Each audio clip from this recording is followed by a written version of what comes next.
Ladies and gentlemen, I'd like to introduce Mayor Mike Duggan.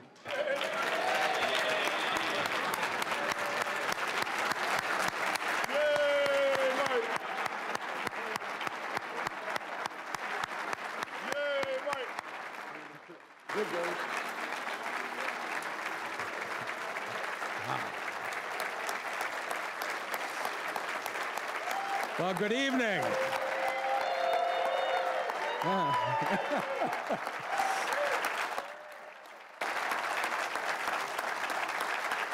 I hope I get this reception a year from now. Well, thank you very much. As we gather here tonight, there's a lot going right in America. The unemployment rate is the lowest it has been in 5 years. The stock market is over 16,000, creating unprecedented wealth if you happen to be invested in it. But if you drive through most of the neighborhoods in Detroit today, you wouldn't know there's a national recovery, right? I mean, for most of our history, our fortunes were tied to the rest of the country. This is the city that put the world on the road, that created a $1 trillion industry, that created the musical sound that swept the country. And we could always count on the fact that our fortunes rose and fell with everybody else. We were the backbone of the middle class. And now you look, and the people of this community see a disconnect. They see parts of the country doing well, parts of even our own city doing well, while others are left behind. And this was the issue that we talked about when I campaigned in those 250 house parties, where people say to me, how did this happen? It doesn't seem fair, and can we turn this around? And the question I get now, most often, almost every day, somebody asks me, aren't you discouraged? You're the mayor of a city that's in bankruptcy. You don't have control of your own destiny. And of course, you're not really the mayor. The emergency manager is in charge, right? And if all that weren't bad enough, our first month in office, we get hit with the heaviest snowfall of any January in recorded history. It could make you discouraged, but if you've been watching the last 7 weeks, and you've been watching both me and my partners in the city council and the county clerk, we haven't been the least bit discouraged. You've seen us take on these issues calmly and deal with them honestly. Because here's what I know for sure. The change has started, and the change in Detroit is real. Yeah.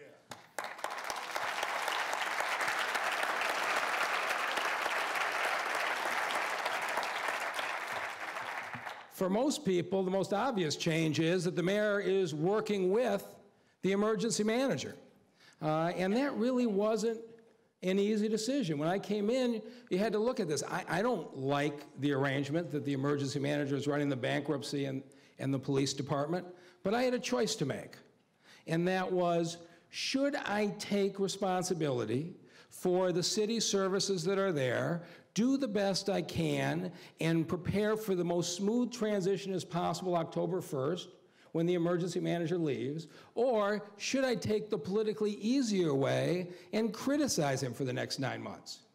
And I gave that a lot of thought, but at the end of the day, I really felt that the people of the city of Detroit were going to be better served if we put aside our differences and sat down and tried to work professionally. And I couldn't be more pleased that my colleagues in the city council reached exactly the same conclusion. It's a change that had to happen. And probably the change that surprises most people is that the mayor and the city council are working together.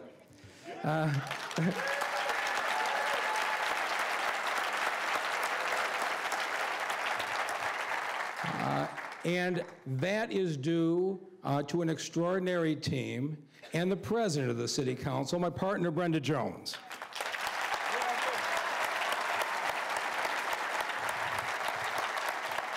So you've seen in just a few weeks, we have worked together and created a new public lighting authority, a new land bank, a new Department of Neighborhoods, and we've united on legislation in Lansing to deal with the scrap dealers buying the illegal scrap. These are the things we should be working together on.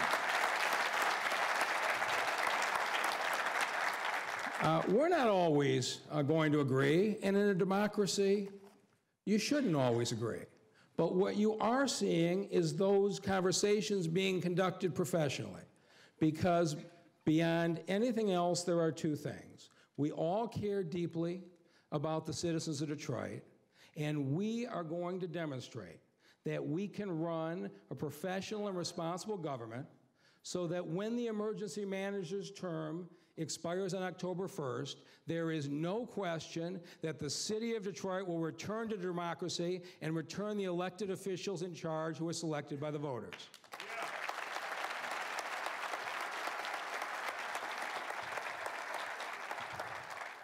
One thing I think we can all agree on is that Kevin Orr has a very difficult job.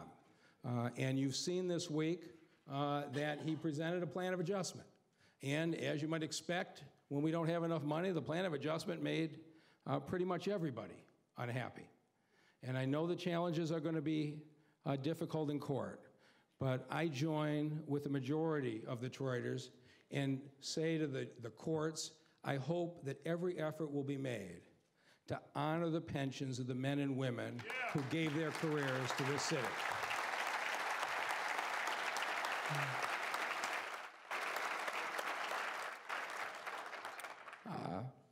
But just as the creditors and the pensioners are not going to be satisfied in what they have, those of us who have to run the city of Detroit aren't going to be satisfied either. If you look at the plan of adjustment, while it sheds debt in the past, it still leaves us responsible in the long run to run a city that had the same problems we started with. We have an obligation to provide city services and repair a deteriorating infrastructure at the same time we're faced with continually declining revenues. And the only way we're going to do that is with professional management working together. And I'm really pleased to say that we have in this new administration, I believe, an outstanding leadership team. And I think it's appropriate now to introduce Detroiters to that team, the people who are running the city of Detroit today and will be running your government when the emergency manager leaves in just a few months down the road. And so if I could introduce them individually, a 25-year veteran of the Detroit Fire Department, our Commissioner Jonathan Jackson.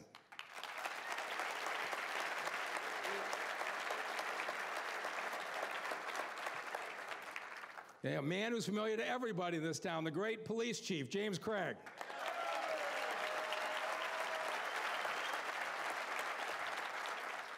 The former general counsel of the NAACP and now the Corporation Counsel for the City of Detroit, Butch Hollowell.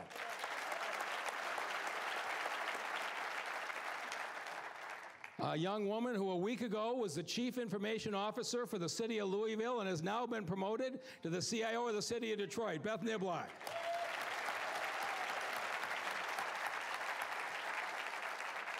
Our Deputy Mayor, former Police Chief, Ike McKinnon.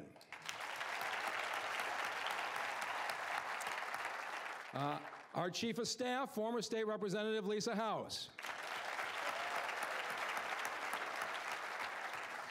Our Chief of Operations and former City Councilman, Gary Brown.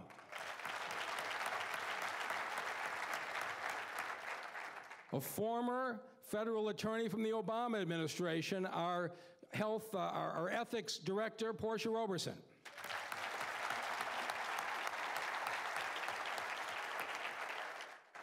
The former general manager of the Smart Bus System, now running DDOT, Dan Dirks.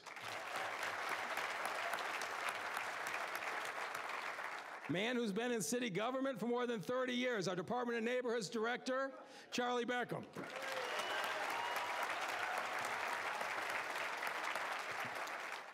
And the man who ran the oversight board when Washington, D.C. was under a financial manager and is now our chief financial officer here in the city of Detroit, John Hill.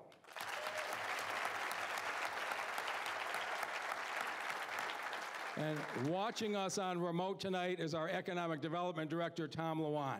This is the team that I believe will turn the city around.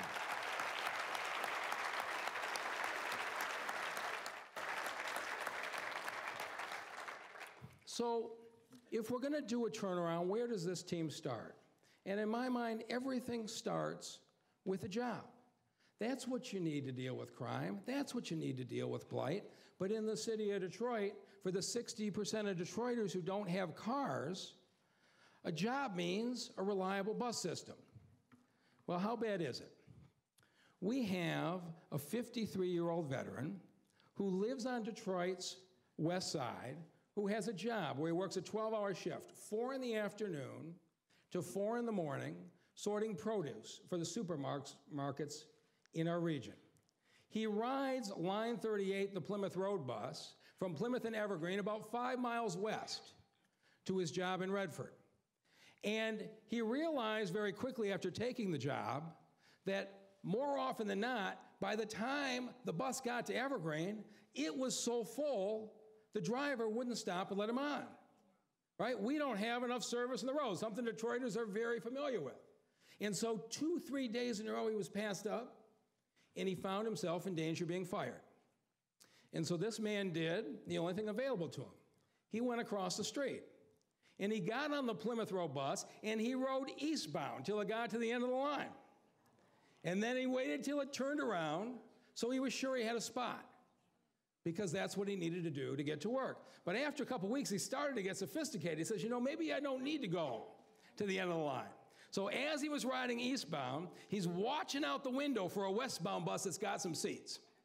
And when he sees one stopped at a light, he leaps out of the bus, dashes across Plymouth Road, pays a second fare, and rides the bus back to Redford Township. This man leaves his home 2 hours early to travel 5 miles. When people want to know why the unemployment rate in the city of Detroit is twice the state and national average, there are a lot of reasons. But our residents often have to face obstacles that people in other communities wouldn't dream of. And it's the job of the leadership in city government to try to eliminate those obstacles, to try to give our residents a chance to participate in what's happening in this country. So how do we do that? Well, Dan Dirk started off with a good first step. They extended about 14 routes late at night, almost till 1 a.m., because we have a lot of people working a 4 to midnight shift, and it allowed them to get a ride back home. But extending the buses late at night are easy. Our problem is, as we all know, the middle of the day. We need 220 buses on the street during the peak times, and on a good day, we put out 180. And on a really cold day, as our citizens know, we don't get out that many. And so, what are we going to do about it?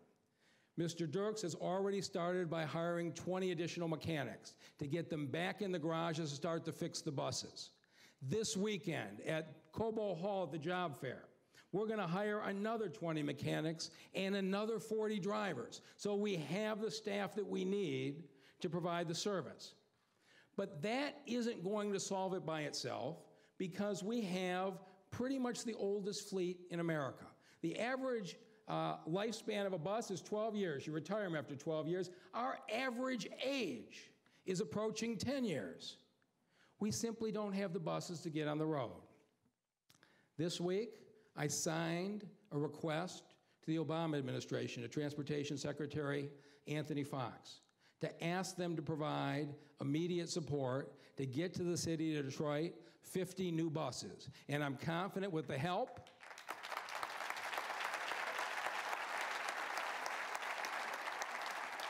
of our friends Don Graves and Gina Petrakis, who are here from the White House every week, we're going to get that done.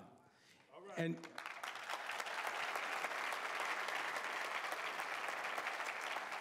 And I'll tell you how remarkable it is. Normally, you order a new bus, it takes 2 years in this country to get it delivered. But they found a way for us to piggyback on another city's order, and we're going to have these buses on the street this fall. We're going to start to make a difference.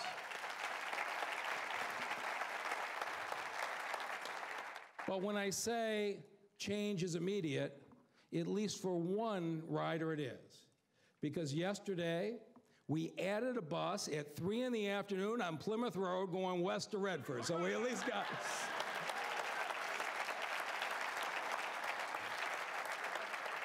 one group of people getting to their jobs on time. And when we get these buses delivered, we're going to be able to extend that kind of service across the city. But of course, all of the jobs in this region, you can't get to by bus. And what does that mean? We need a car. And what's the single biggest barrier to driving a car, as every Detroiter knows? Car insurance. Right? When I moved from the suburbs to Detroit 2 years ago, our car insurance went from $3,000 to $6,000. We moved less than 15 miles. Okay? It is not justified. It doesn't matter if you have a perfect driving record and never been in an accident. Most Detroiters are paying more a month for car insurance than they are for the car payment itself.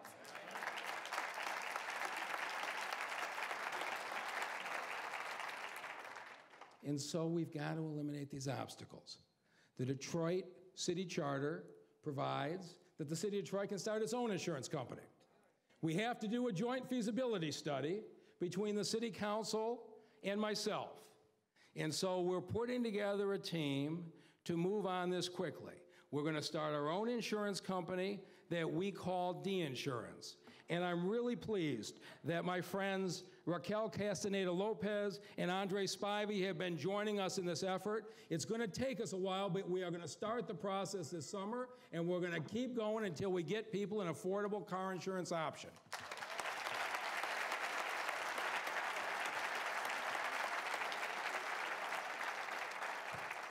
And then, of course, it doesn't do you any good to get a ride if there isn't a job to go to. And that's why I was pleased yesterday when the president announced his initiative, the Lightweight and Modern Metals Innovation Institute, approved for the Detroit area, $120 million in Department of Defense investment. And our Deputy Mayor, Ike McKinnon, joined the president at the White House for the announcement yesterday. It is going to bring this new technology and jobs to this region, and one of the key training centers is at Focus Hope right here in Detroit. They're going to help us create manufacturing jobs here in Detroit when they belong.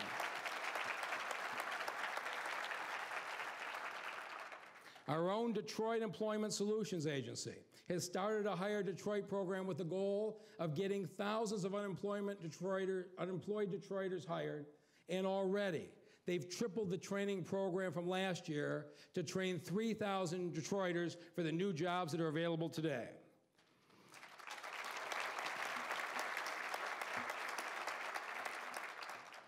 And Tom Lawand is working on a program in the neighborhoods to create an incubator.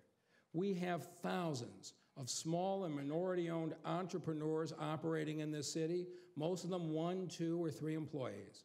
We're going to set up incubators in the neighborhoods where we give people access to capital, to mentoring, and to work sites. And we're going to grow the business right here from our own talent, as we've done so many times. And I want to say thank you to Mary Sheffield for her efforts to support us in this initiative.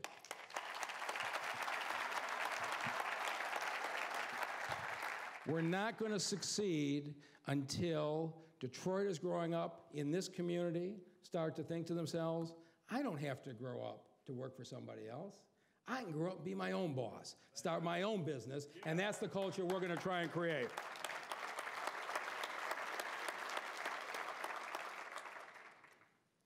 The other thing is, we've got a lot of business booming in the downtown and midtown area, and we're all very grateful for that. And we've got very exciting projects going, the M1 rail and the new hockey arena that are going to be starting soon. And Butch Hollowell and Portia Roberson will be working closely with the private leaders of those projects to make sure every contract and every job that can go to a Detroiter, we get a chance at the first shot at that employment. We're going to make sure these jobs benefit the entire community.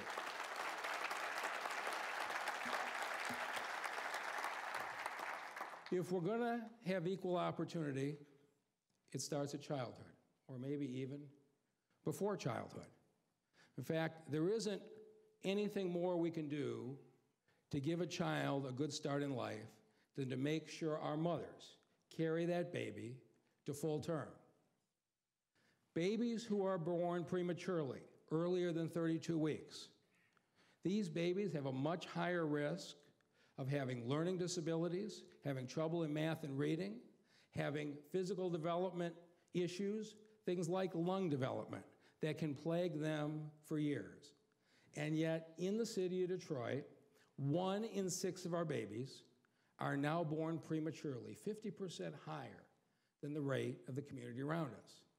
And the frustrating thing is that in the last 3 years, there have been medical breakthroughs in this country that fight premature birth very effectively.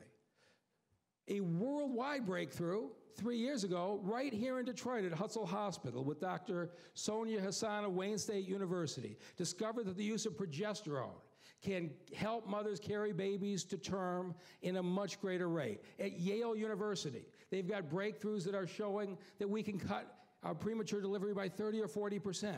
And the problem is, we haven't extended these treatments even in our own community. So we're going to see if we can do something about it.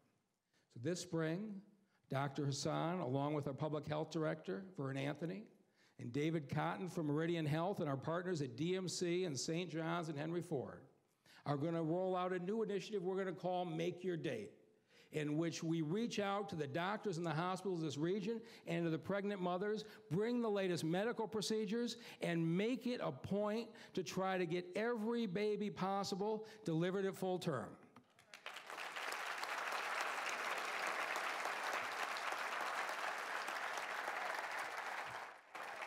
And of course, if we're going to get the babies a good start, we need early childhood education. Right? We've seen the research. We all know what it says. 4th graders read and do math at a significantly advanced level if they've had a good preschool education at 4 years old. They graduate from high school at higher rates, and yet half the at-risk children in this city are not getting preschool education today. Well, here's a time that we can practice bipartisanship, because Governor Snyder has proposed in this year's budget a $65 million expansion of preschool education, a program that would make available preschool education to every child in this state that needs it, and I will be up in Lansing lobbying with him to make sure this gets passed. When it comes to children, we ought not to have partisan politics.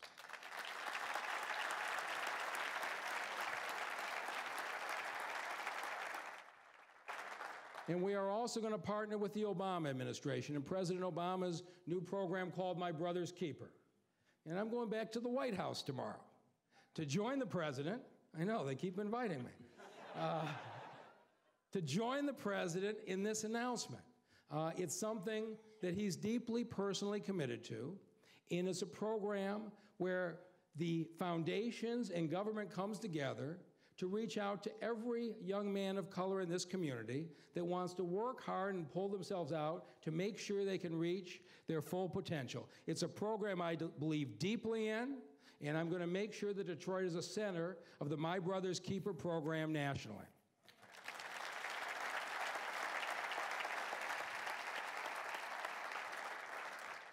And as Councilwoman Jenkins tells me, one of our responsibilities for these children is to give them something to do, particularly in the summertime, right? The parks in this city last summer were an embarrassment. Right? We said we had 150 open, but realistically, out of 300 parks, we maintained 25 in a way that were usable. It just wasn't acceptable. And so I'm proud to say, under the leadership of our operations director, Gary Brown, we've managed to redesign the park maintenance system so that this summer we're going to have 150 parks open and well-maintained. It's a step in the right direction.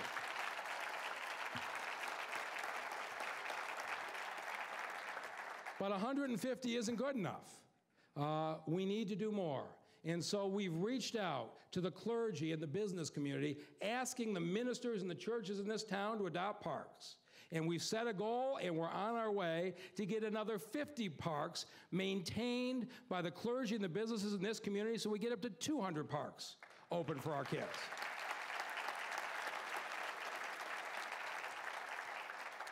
We'll be announcing that rollout in about 2 weeks, but if anybody wants to help, go to the city website and you can sign up. And it's a time for me now to give a special thanks to Matt Simoncini of the Lear Corporation, who has done a phenomenal job at maintaining our parks, and Jimmy Settles, the UAW vice president, who has just paid, their organization has just paid to put two brand new baseball diamonds in parks in the city of Detroit. This is the kind of support that we need.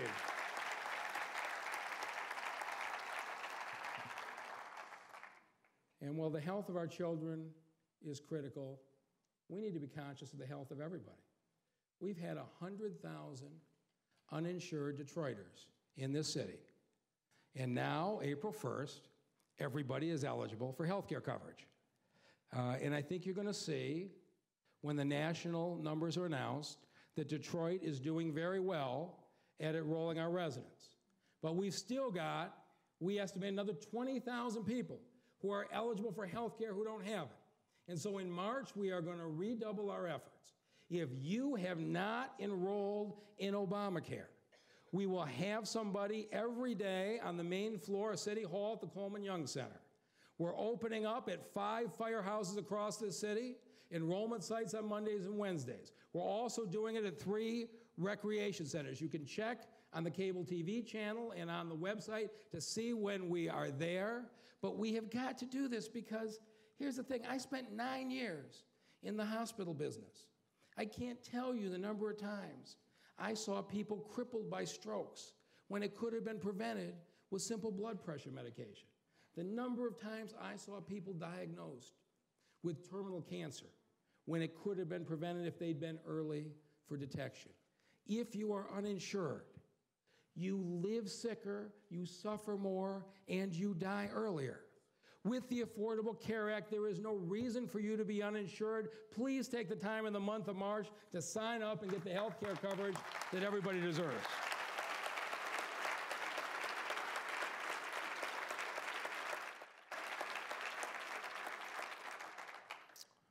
And when you think about health care in this town, you can't help but think about our EMS service.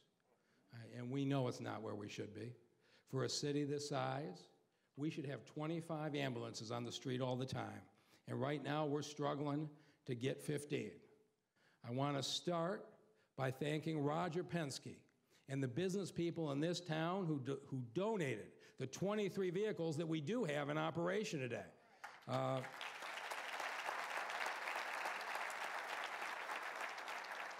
Those vehicles truly have been lifesavers, but we're basically running them 24 hours a day because we don't have enough equipment and we don't have enough drivers. So again, we're taking steps to fix it.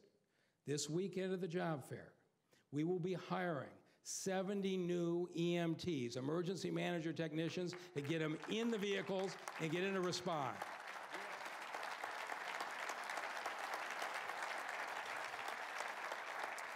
And with the emergency manager's approval, we've just put in an order for 15 new ambulances that will be here this summer.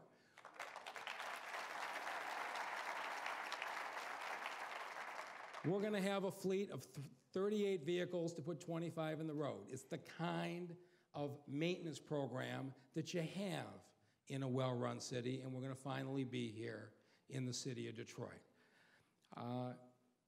There probably is no area where we've made more progress than in public lighting.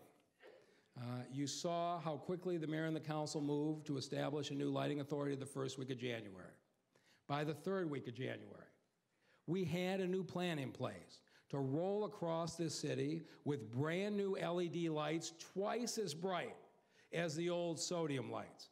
And I want to thank my friends Scott Benson and James Tate, who have been out at the public hearings with me in their districts, where we've got the demonstration going. We have with us today the chair of the authority, Dr. Lorna Thomas, and the executive director, Otis Jones. And they are right now putting up 500 new lights a week. It is remarkable to see what they're accomplishing.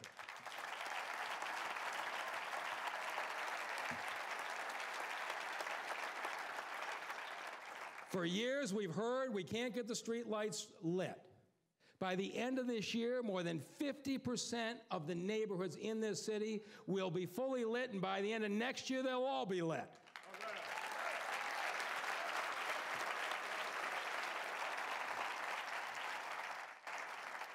These problems are not unsolvable, but never does it stray far from our minds the need to create opportunities for Detroiters.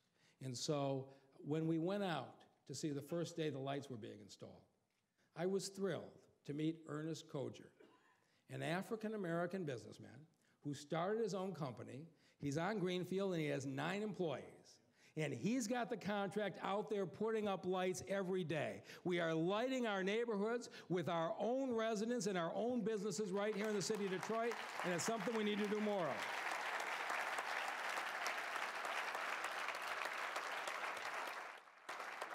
And of course, nothing matters more than dealing with the neighborhoods. And the lights are an important step. But we have a lot more to do. We took an important step a few weeks ago when we started to deal with the unfair property tax assessments in this city. All right? If you lived in downtown or midtown, your taxes stayed the same or maybe went up. But if you lived in almost any other neighborhood in this city, we dropped your tax rates 5 to 20% because you had not been charged fairly, and we wanted to make it more affordable for you to stay in this community. And I want to thank John Hill, our Chief Financial Officer, for the quick and efficient way he got those new tax bills out. Thank you, John.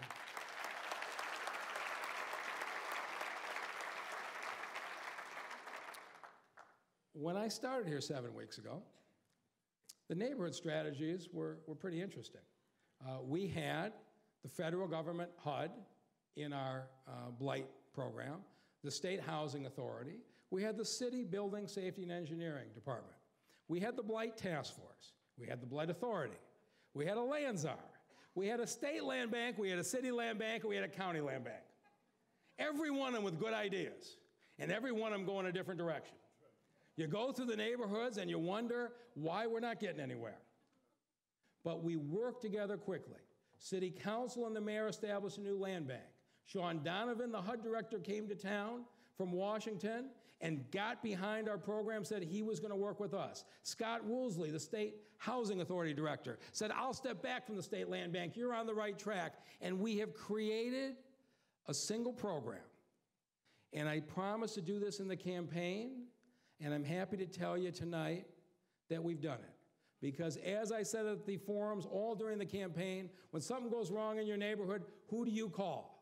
There's been 14 different phone numbers and 14 different agencies. Well, tonight, we have one single Department of Neighborhoods headed by Charlie Beckham, one entity that's going to do this.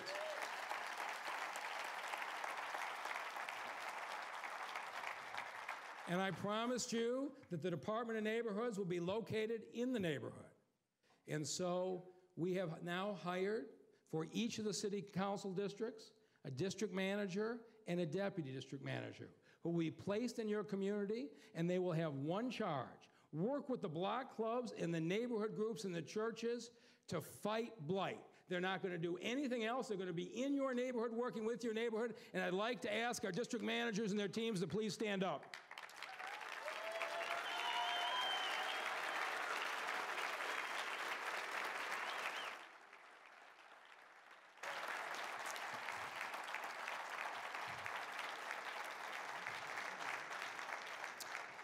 And thank you. And just as we centralized the blight fighting, we're centralizing the demolition in the Detroit Land Bank. And we're pulling together all of the 70,000 parcels that were been in the state and the county and the city coming together in one place, all the different demolition funds and all the nuisance abatement programs, and concentrating them in one location so there's one stop. And when we did it, you know what we found? We've got $16 million in fire escrow funds from houses that have burned. And the insurance company paid the money to the city to take the house down. But oftentimes, the insurance company would pay us $5,000, and the demolition would cost $7,000. So what did we do? We left the house there, and we left the money in the bank account until it grew to $16 million. How many neighborhoods in this city do we have a solid block and one burned out house that's depressing the values of everybody else in that community? And so the land bank is going to start to move immediately to take the $16 million in fire escrow funds and start to roll through this community and take down those burned houses and start to bring those blocks back.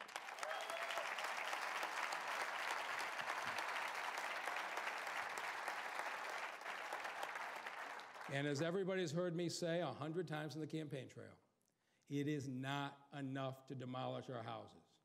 There are a lot of houses in this city that are vacant, that are perfectly solid. They are good homes. If we are going to build the population of the city, we're going to have to move people in. And when I was in the prosecutor's office, we filed suit against the owners of those abandoned houses. We took those houses and we sold them on the internet like eBay. We moved in families who wanted to live there. Well, now I'm happy to say that with Beth Niblock coming back up from Louisville, we're going to reopen that auction site. And starting in April, we are going to start to move through the city, neighborhood by neighborhood, and we are going to sue the owners of the abandoned houses again. We're going to work with you in the community.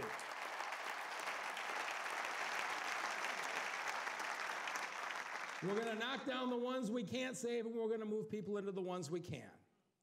And we now have to add another piece of the program, one that I'm really glad to have to add. When I was in the prosecutor's office, we had a drug house program. There were so many drug raids, and we had the same houses raided 5 and 6 times, with the police risking their lives each time, that we started a program that after the first time the drug house was raided, we'd send a notice to the landlord, say, if it happens again, we're taking the house. The second time we went in and seized the house and we sold it to a family. In the last few months, we have a need to start that program again because we got a police chief who's raiding 35 houses a week.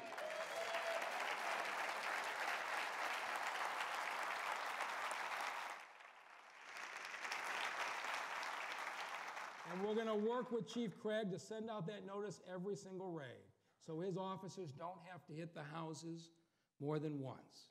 We can take back these neighborhoods.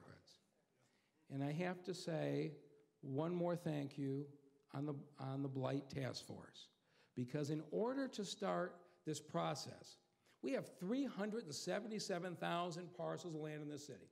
And I thought it was going to take us a year to go through and survey them all to develop a strategy.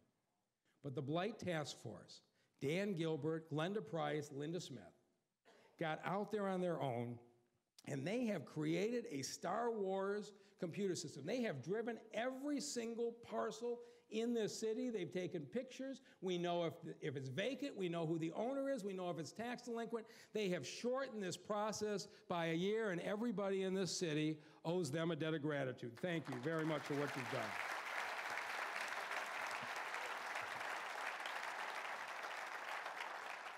And as we go and try to fix up these houses, we're going to have another obstacle. The scrappers, right? They are tearing this city apart. We have had school buildings shut down because they pulled out power lines just in the last couple weeks. We got street lights in entire neighborhoods out because they took the copper. We have got houses that people have tried to repair, and the scrappers have come in and pulled it out. 5,000 cases a year. But we know that they're selling to a handful of scrapyards. And the same people are going to the same scrapyards over and over.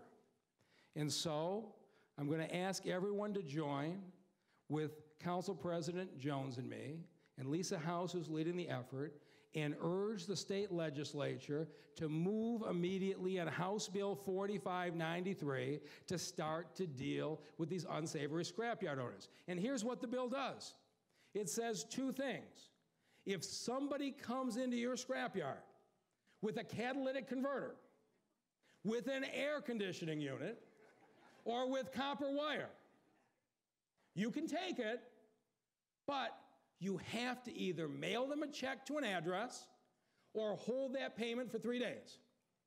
Those are the requirements. Nearly half the states in America have this restriction. And so we want to make sure they're not selling on phony IDs, which they are. Make them mail the check to a real house. And we have one other requirement. Just for catalytic converters, air conditioners, or copper wire, you have to take a picture with a clear image of the seller.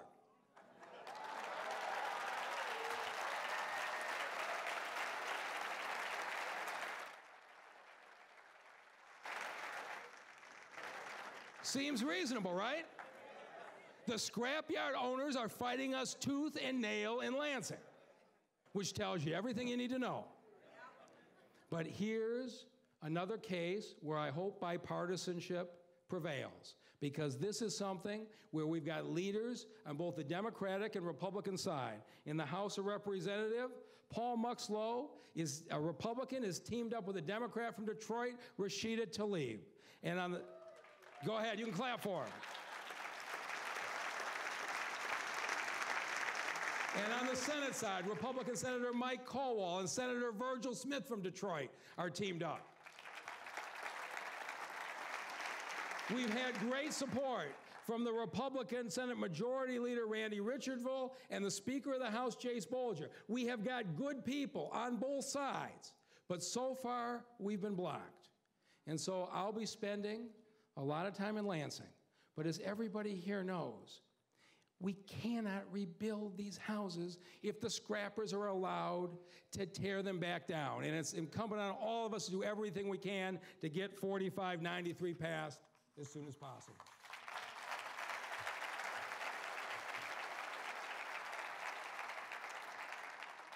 As I close tonight, I have one last group to thank, probably the most important group. And that's the 9,000 men and women who work for the city of Detroit today. All right?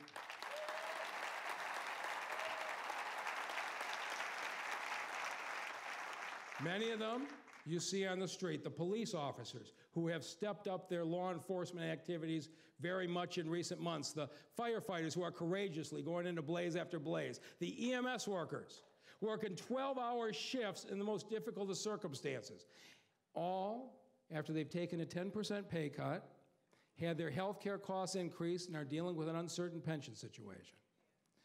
And they still continue to go out and deliver us great service.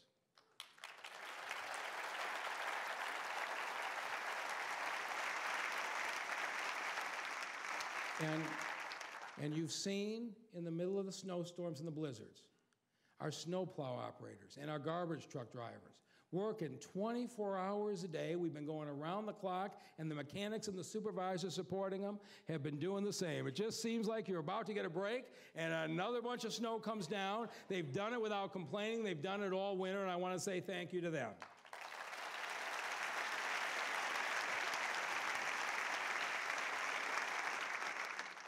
But I've gotten to see another side of the employees. I've been holding employee forums. In fact, I've been in this room a number of times where I just ask the employees, what's going on? What ideas do you have? Because we've been hearing how our employees are not delivering good service, they don't care and the like. And I have been deeply impressed with what I found. The employees aren't in denial. They know we're delivering poor city services. They know what's being said about them, and they want to change more than anybody. And here's the thing I know for sure. The greatest experts in how we improve our service are not the consultants we hire, it's the men and women doing the job every day.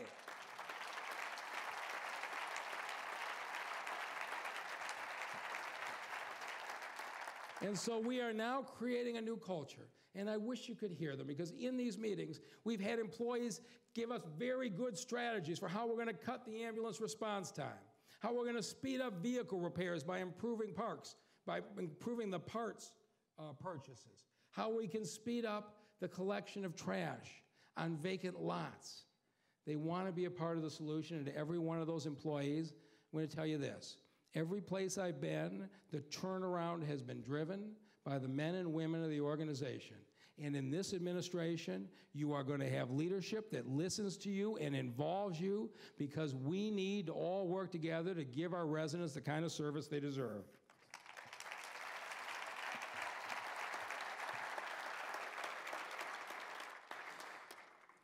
So that's what I've been doing the last 7 weeks.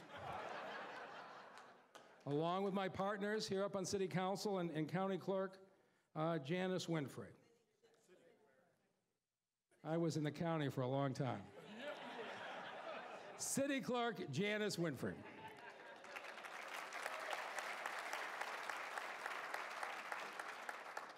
And so, when I stood here on the inaugural day, I said to the people of Detroit, give us 6 months.